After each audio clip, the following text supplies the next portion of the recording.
Next ہیں جی احمد رحیمی ہیں Tehran, ظاہر ہے ایران سے۔ وہ کہتے ہیں جی ایران میں جرائم کی شرح بہت کم ہے، شاید اس کی وجہ ایک تازہ ترین مثال ہے۔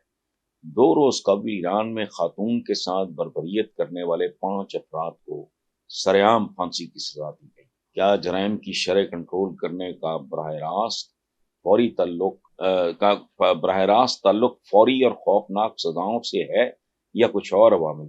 بہت خوبصورت اور بہت لوڈڈ اور بہت ذہین سوال کیا احمد رحیمی صاحب، آپ کا بہت شکریہ۔ میں ایک بات عرض کروں، سزا کم ہو یا زیادہ ہو، شفاقانہ ہو یا نارمل ہو، اس کا تعلق ہے کہ آپ کا معاشرہ ارتقاء کی کس منزل سے گزر رہا ہے۔ ریفائنڈ ہے، کروڈ ہے، ڈنگر بستے ہیں وہاں، ایک معاشرہ ہے مطلب جاپنیز کا، اور رات کے 2 بجے ادھر دور دور تک بندہ نہیں، ادھر نہیں، کوئی ٹریفک نہیں، کوئی کخ نہیں، لال بتی جلی ہے، کیب ڈرائیور رک گیا، ختم، نہ بندہ نہ بندے۔ کرائسس آیا کو بحران پیدا ہوا، دکاندار اٹھ کے چلے گئے کہ لے جاؤ جو ضرورت ہے، لے گئے، واپس کر گئے، جب نارمل ہو گئے۔ اب یہاں تو چوروں کا شمار ہی کوئی نہیں، چوکیدار بھی چور تو چور ہے ہی، سمجھ ہی نہیں آتی کون چور ہے کون ساد ہے۔ اس ملک میں دودھ خالص نہیں ملتا۔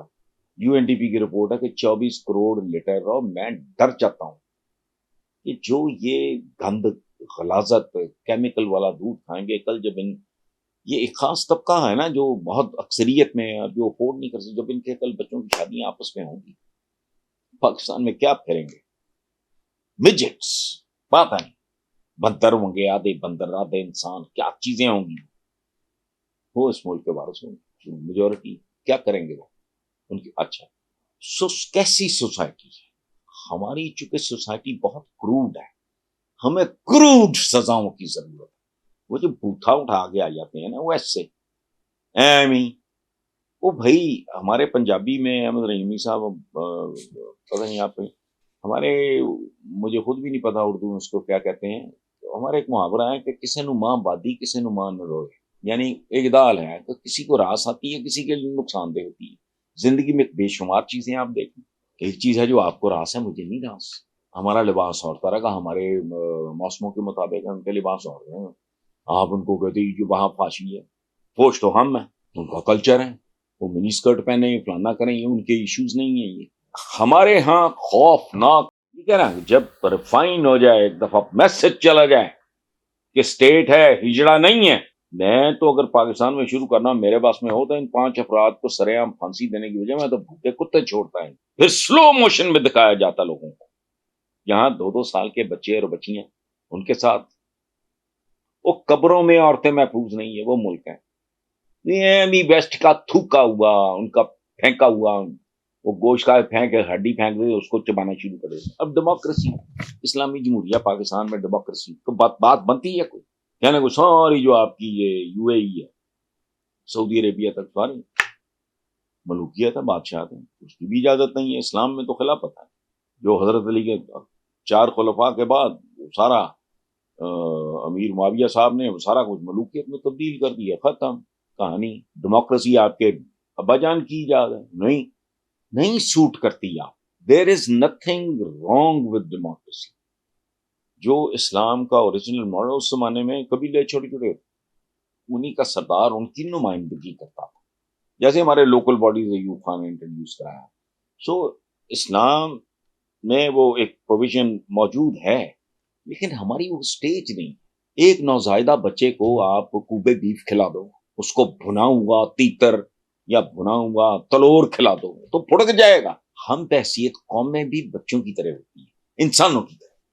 پہلے وہ رحم مادر میں ایک خیال ہوتا ہے، کنسیو کرتی ہے ماں کے پیٹ میں 9 مہینے ماں، پھر وہ چلنا نہیں آتا اس کو، بولنا نہیں آتا اس کو، آہستہ آہستہ وہ سیکھتا ہے۔ اس کے ساتھ ساتھ اس کی خوراک بدلتی ہے، اس کے ساتھ ساتھ اس کا لباس بدلتا ہے، اس کے ساتھ ساتھ اس کے ماں باپ کا رویہ بدلتا ہے۔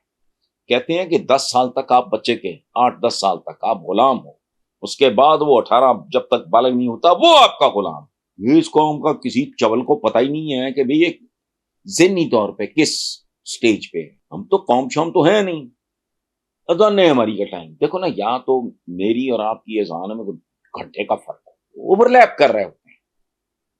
میں گیٹڈ کمیونٹی میں رہتا ہوں، بس اتنی سمجھ نہیں آ رہی ہوتی کیا کہہ رہا ہے. اتنا پتا ہوتا ہے اذان چل رہی ہے، کیا اوور لیپنگ ساتھ موسیقی میں لگے ہوئے ہیں. کوئی کوئی جسے کہتے ہیں نا ڈسپلن یا سنکرنائزیشن. نمازیں ہم پڑھتے ہیں حوروں کے لیے، غلمانوں کے لیے اور جنتوں کے لیے. وہ نماز تو اتنا بڑا پیکج ہے، اگر سمجھ کے پڑھو تو ویسٹ تمہیں یوں دیکھے. سب سے پہلے کیا ہے، کبھی سوچا ہم نے 5 وقت اللہ کو یاد کرنا ہے؟ اللہ کو یاد تو سارا دن کرو. واک کے دوران اگر آپ واک کر رہے ہو 1.5 گھنٹہ بھی کرو، خاموشی سے کرو. تسبیح بھی پکڑنے کی ضرورت نہیں، کرو. لیٹے ہوئے بھی نیند آ رہی ہے، اللہ کو یاد کرو، اس کا شکر ادا کرو.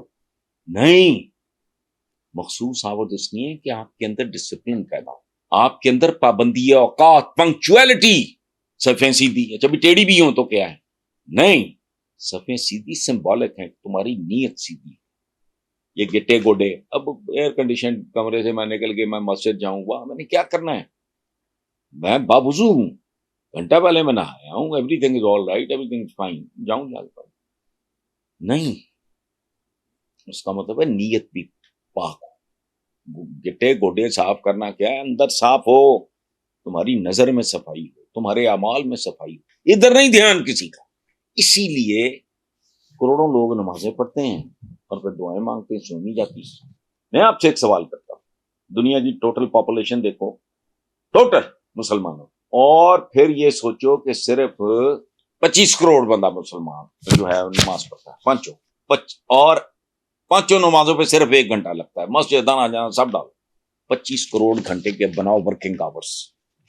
25 کروڑ گھنٹوں کو 8 گھنٹے کی شفٹ میں تبدیل کرو. صدیاں بنتی ہیں، ہماری سنوائی نہیں. ہم بے شرم ہیں، ہم ڈھیٹ ہیں، ہم بے حیا ہیں. ہم یہ سوچتے بھی نہیں کہ بھائی پاکستان میں کروڑوں بندہ، مسجدیں ماشاءاللہ بھری ہوتی ہیں. ہندوستان میں یہ جہاں جہاں مسلمان پڑھتے ہیں نمازیں، کاغذی پھول. ہماری سنتا کیوں نہیں؟ چونکہ اس کی شرائط ہیں. اعمال صوم و صلات سے نہیں، انسان اپنے معاملات سے پہچانا جاتا ہے. ادھر دھیان نہیں. بہرحال میں لمبی بات کر گیا ہوں. یہ جو ہے صداؤں کا تعلق ہے کہ معاشرہ کس سٹیج پہ. ویسٹ میں بھی مجرموں کو بالکل گردن اڑا دی جاتی تھی، بادشاہوں کے ساتھ ہوا. وہ این آف 1000 days، وہ پرنسس تھی یا ملکہ تھی یا جو بھی تھی، وہ نارمل تھا. آہستہ آہستہ وہ ریفائن ہوئے، مہذب ہوئے، ایک تہذیب ہے. وہ تو سزائے موت بند کرتی. Thank you very much.